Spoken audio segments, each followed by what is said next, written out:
क्या आपने एक पैटर्न नोटिस किया है कि 2024 के जनरल इलेक्शन के बाद से ये रेल एक्सीडेंट के नंबर अचानक से बढ़ गए हैं। कल तक लोगों को पत्थरबाजी और शाहीन बाग में धरना देने के लिए पैसे मिलते थे और आज रेल जिहाद करके अस्थिरता फैलाने के लिए पैसे मिलते हैं। अब ट्रेन ट्रैक पर मुसलमान सिलेंडर रखेगा, डेटोनेटर लगाएगा, कोच में आग लगाएगा, ट्रेन पर पत्थर चलाएगा तो मुसलमान ही पकड़ा जाएगा ना। और इस देश के मुसलमानों को भी समझना होगा कि जिहाद के नाम पर कुछ भी करते रहने से जन्नत भी नहीं मिलेगी और ना ही 72 हूरें।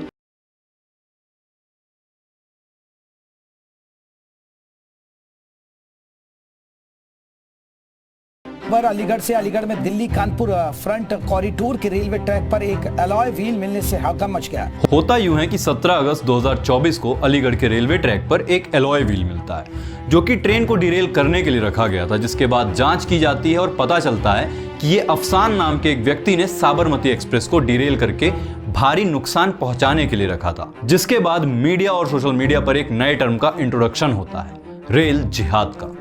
रेल जिहाद, लव जिहाद, रेल जिहाद। रेल जिहाद पर बात करने से पहले आइए इंडियन रेलवे की हिस्ट्री को थोड़ा सा समझ लेते हैं। ब्रिटिश एरा में ईयर 1837 में भारत में पहली बार ट्रेन चलाई गई थी, जो कि मद्रास के रेड हिल से चिंताद्रिपेट ब्रिज के बीच रोड कंस्ट्रक्शन में स्टोन ट्रांसपोर्टेशन के लिए थी। और फिर अप्रैल 16, 1853 को भारत की पहली पैसेंजर ट्रेन चलाई जाती है बोरी बंदर से थाने के बीच, जो कि करीब 34 किलोमीटर का डिस्टेंस था। और इस ट्रेन में 3 लोकोमोटिव्स थे जिनका नाम था साहिब, सुल्तान और सिंध। आजादी के बाद से इंडियन रेलवे का कंट्रोल भारत सरकार के पास है और पिछले 171 सालों में यही इंडियन रेलवेज पूरे देश को जोड़ने का काम कर रही है और कई बार तो समझौता एक्सप्रेस जैसी ट्रेनों के द्वारा 2 देशों को जोड़ने का भी काम किया है। इंडियन रेलवे आज वर्ल्ड में 4th सबसे बड़ा रेलवे नेटवर्क है। आज भारत में राजधानी, शताब्दी, वंदे भारत जैसी सुपर प्रीमियम ट्रेनें भी चलती हैं और गरीबों की हमसफर गरीब रथ भी।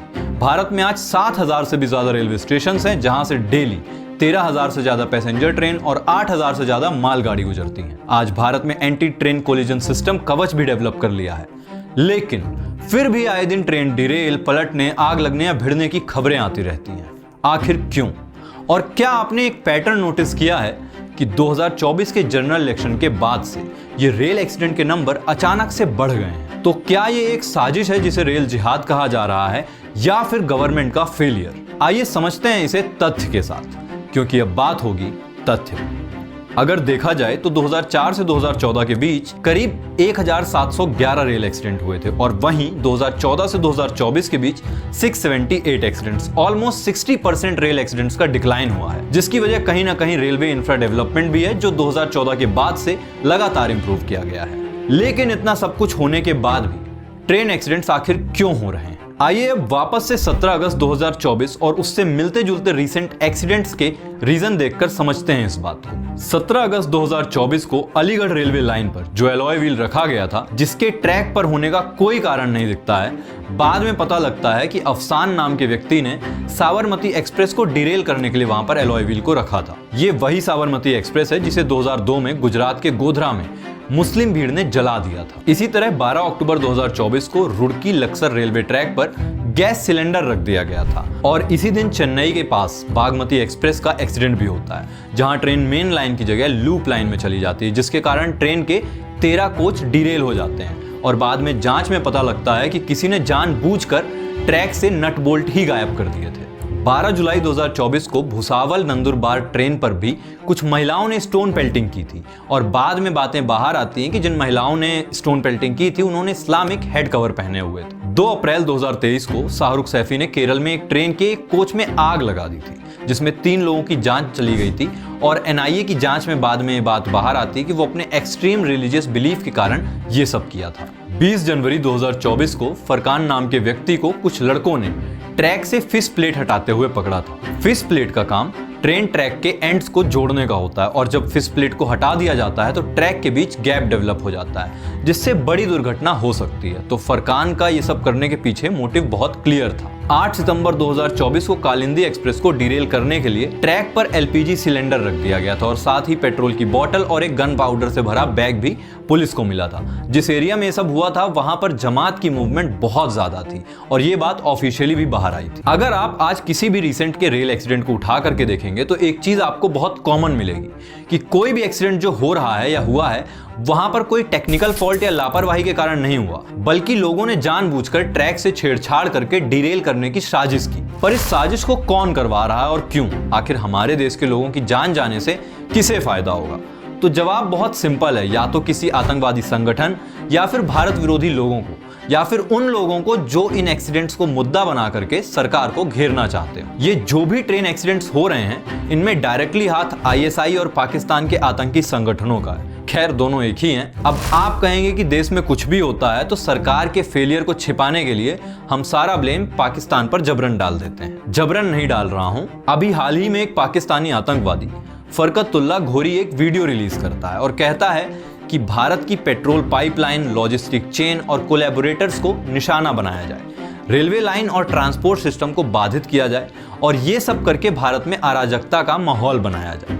अराजकता का माहौल बनाने से क्या होगा? देश में अस्थिरता आएगी, दंगे होंगे, लोग हिंदू मुसलमान के नाम पर लड़ेंगे और भारत का सीधे तौर पर एक बहुत बड़ा नुकसान होगा और साथ ही साथ वर्ल्ड लेवल पर भारत की किरकिरी होगी। और लास्टली यही मकसद इन सभी लोगों का। ये स्टेटमेंट तो सिर्फ एक आतंकवादी की है, पर ना जाने कितने ही आतंकवादी और आतंकवादी संगठन हैं जो भारत की तरक्की की रफ्तार पर रोक लगाना चाहते हैं। कल तक लोगों को पत्थरबाजी और शाहीन बाग में धरना देने के लिए पैसे मिलते थे और आज रेल जिहाद करके अस्थिरता फैलाने के लिए पैसे मिलते हैं। ऐसी अस्थिरता 2002 में गुजरात के गोधरा में भी की गई थी, जब साबरमती एक्सप्रेस के कोच में आग लगाकर हिंदू श्रद्धालुओं को जिंदा जला डाला गया था, जिसके बाद पूरे देश में कैसा माहौल बना था आप सभी जानते हैं, और खास तौर पर गुजरात में। और जब कभी भी हमारे देश में ऐसा कोई ट्रेन एक्सीडेंट होता है तो हमारे देश की ऑपोजिशन पार्टियां देश के लोगों के साथ खड़े होने की जगह उस घटना पर राजनीतिक रोटियां सेकने को आ जाती हैं। पर ये पार्टियां ये भूल जाती हैं कि इनके ही रूलिंग पीरियड में सबसे ज्यादा रेल एक्सीडेंट्स हुआ करते थे।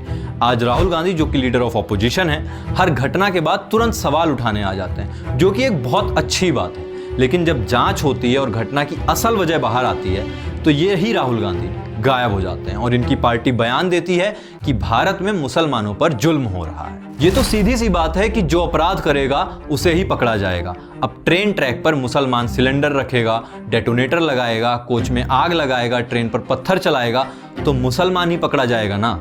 या आपके सरकार के जैसे करना है कि भारत के सभी रिसोर्सेज पर मुसलमानों का पहला हक है और बाकी सारे भाड़ में जाएं। खैर 14 सितंबर 2024 को छत्तीसगढ़ के महासमुंद जिले में वंदे भारत पर पत्थरबाजी करने में आपके ही पार्टी के लोग शामिल थे। मैं ये बात बिल्कुल भी नहीं मानता कि सारे मुसलमान जो हैं वो ट्रेन डिरेल करते हैं, पर हाँ ये जरूर मानता हूं कि जो लोग भी ये करते हैं उनमें ज्यादातर मुसलमान ही होते हैं। और उसी तरह मैं ये बिल्कुल नहीं कहता कि कांग्रेस या ऑपोजिशन पार्टी में से कोई भी इन एक्सीडेंट या इंसिडेंट्स में इन्वॉल्व्ड है, पर हाँ ये सभी लोग वैसा ही माहौल बनाते हैं जैसा पाकिस्तान में बैठे लोग भारत में बनता हुआ देखना चाहते हैं। पर एक बात और नोटिस करने की, क्या ऐसे एक्सीडेंट सिर्फ लोगों की जान लेने के लिए हैं और सरकार को कमजोर करने के लिए किए जा रहे हैं, या कोई और भी मोटिव है इसके पीछे? देखिए भारत की इकोनॉमी में इंडियन रेलवे का एक बहुत बड़ा कंट्रीब्यूशन है, फिर चाहे लोगों को एक जगह से दूसरी जगह तक पहुंचाने का हो या फिर रॉ मटेरियल्स और गुड्स का मूवमेंट हो। और अगर एक ट्रैक इफेक्ट होता है तो उससे केवल एक ट्रेन नहीं बल्कि एक पूरा रेलवे जोन भी इफेक्ट होता है,